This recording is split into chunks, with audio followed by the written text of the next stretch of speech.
Chief justice اسلام آباد high court نے ناانصافی کی انتہا کر دی۔ 11 ماہ گزر جانے کے بعد بھی سادہ سے کیس کا فیصلہ نہ کیا۔ چیئرمین تحریک انصاف اور سابق وزیر اعظم عمران خان کی غیر قانونی قید کو آج 111 روز گزر چکے ہیں۔ عمران خان پچھلے 1.5 سال سے مسلسل عدالتی ناانصافیوں کا شکار ہیں، جس میں سر فہرست کردار اسلام آباد ہائی کورٹ کے چیف جسٹس عامر فاروق کا ہے۔ جسٹس عامر فاروق کی اسی بدترین ناانصافی کی مثال توشہ خانہ کی اپیل واپس لینے کی عمران خان کی درخواست پر سامنے آئی۔ توشہ خانہ اپیل واپس لینے کی 18 جنوری کی درخواست پر 13 ستمبر کو فیصلہ محفوظ ہوا، جو 2 ماہ 11 دن بعد آج 24 نومبر کو بھی محفوظ ہے۔ عمران خان نے آج متفرق درخواست دائر کی، جس پر سماعت کے دوران جسٹس عامر فاروق نے عمران خان کے وکیل بیرسٹر گوہر سے مکالمہ کیا۔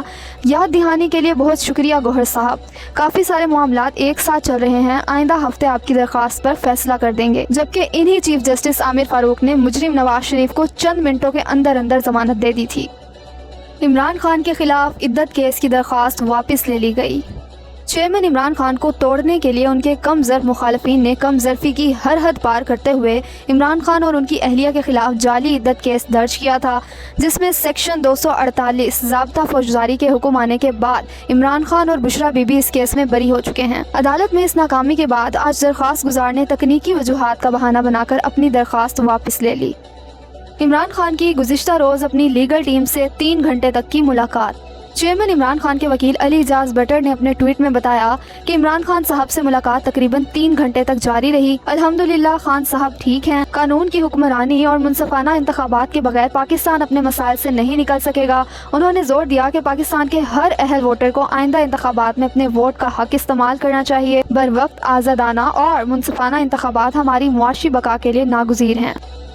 سپریم کورٹ نے بحریہ ٹاؤن کے کیس میں القادی ٹرسٹ کیس بھی اڑا دیا۔ سپریم کورٹ نے گزشتہ روز بحریہ ٹاؤن کیس میں رقم 190 ملین پاؤنڈ وفاق اور سندھ میں تقسیم کرنے کا حکم دے دیا، جس میں لندن سے آئی رقم وفاقی حکومت جبکہ دیگر رقم سندھ حکومت کو دی جائے گی۔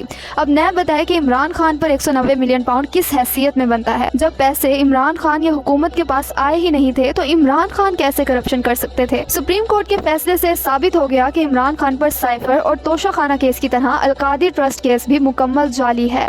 ظلم کا نظام، پاکستان میں اب دعائے مغفرت پر بھی FIR درج۔ سیکریٹری جنرل پاکستان تحریک انصاف عمر ایوب نے اپنے ٹویٹ میں بتایا، میرے والد گوہر ایوب صاحب کا انتقال 17 نومبر 2023 کو ہوا۔ پنجاب پولیس، KP پولیس اور نامعلوم افراد مجھے جنازے کے دوران گرفتار کرنے پہنچ گئے، لیکن میں الحمدللہ بحفاظت وہاں سے نکل گیا۔ اب ہری پور پولیس نے آج اس بات پہ FIR درج کر دی ہے کہ ارشد ایوب خان نے اکبر ایوب خان اور مجھے اس دوران ہمارے اپنے ہی دفاتر میں پناہ دی۔ لوگ میرے والد صاحب کی دعائے مغفرت کے لیے میرے دفتر میں کثیر تعداد میں جمع ہوتے ہیں اور حکمرانوں کو اس بات کی تکلیف ہو رہی ہے۔ اس طرح کا ظالم نظام تو کبھی زندگی میں نہیں دیکھا، جہاں پہ دعائیں مغفرت کرنے پر بھی FIR درج ہو جائے۔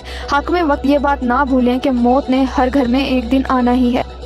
اعتزاز احسن نے سپریم کورٹ میں اعتراضات دور کر کے جبری گمشدگیوں کے خلاف نئی درخواست جمع کرا دی۔ ملک میں جبری گمشدگیوں کے معاملے پر اعتزاز احسن نے رجسٹرار آفس کے اعتراضات کے خلاف چیمبر اپیل دائر کر دی۔ رجسٹرار سپریم کورٹ کو یہ اختیار نہیں کہ وہ یہ فیصلہ کر سکے کہ کوئی درخواست قابل سماعت ہے یا نہیں۔ اس کیس کو نہ سنا گیا تو یہ پیغام جائے گا کہ لوگوں کا لاپتہ ہونا مفاد عامہ کا معاملہ ہی نہیں۔ لوگوں کو لاپتہ کرنے کا مقصد اختلافی آواز کو خاموش کرانا یا دبانا ہے۔ جتنی جلدی ممکن ہو سکے اس کیس کو سماعت کے لیے مقرر کیا جائے۔ اپیل میں استدعا۔ تحریک انصاف کا ایک اور ورکرز کنونشن جلسے میں تبدیل ہو گیا۔ پاکستان تحریک انصاف نے چیئرمین عمران خان کی ہدایات کے مطابق خیبر پختونخوا میں ورکرز کنونشن شروع کر دیے ہوئے ہیں۔ اسی سلسلے میں آج مردان میں ورکرز کنونشن ہوا، جس میں عوام نے اس قدر کثیر تعداد میں شرکت کی کہ ورکرز کنونشن جلسے میں تبدیل ہو گیا۔ کنونشن میں شریک عوام نہایت پرجوش تھے اور 8 فروری کو عمران خان کی ہدایات کے مطابق گھروں سے نکل کر اپنے ووٹ کے ذریعے تبدیلی لانے کا عزم رکھتے تھے۔ تحریک انصاف میں شمولیت اختیار کرنے والوں کے خلاف بھی فسطائیت شروع۔ گزشتہ دنوں یزمان سے تعلق رکھنے والے چودھری عنایت گھمن اور دیگر ساتھیوں نے PTI میں شمولیت اختیار کی۔ اطلاعات کے مطابق آج ان کے ڈیری فارم کو مسمار کر دیا گیا۔ نون لیگ کو الیکشن جتوانے کے لیے میدان سے پوری مخالف ٹیم ہی ختم کرنے کی کوشش کی جا رہی ہے، جو عوام اپنے ووٹ سے ناکام بنائے گی۔ تحریک انصاف ورکرز کے خلاف آج بھی 9 مئی کے الزامات ثابت نہ ہو سکے۔ 9 مئی مقدمات میں راولپنڈی کی انسداد دہشت گردی عدالت نے 100 سے زائد ورکرز کے جسمانی ریمانڈ کی استدعا خارج کر دی۔ جج ملک اعجاز آصف نے ریمارکس دیے، آپ لوگ غریبوں کے پیچھے کیوں پڑے ہیں؟ 6.5 ماہ گزر جانے کے باوجود پولیس آج تک ایک بھی تحریک انصاف ورکر کے خلاف کوئی سنگین جرم ثابت نہ کر سکی۔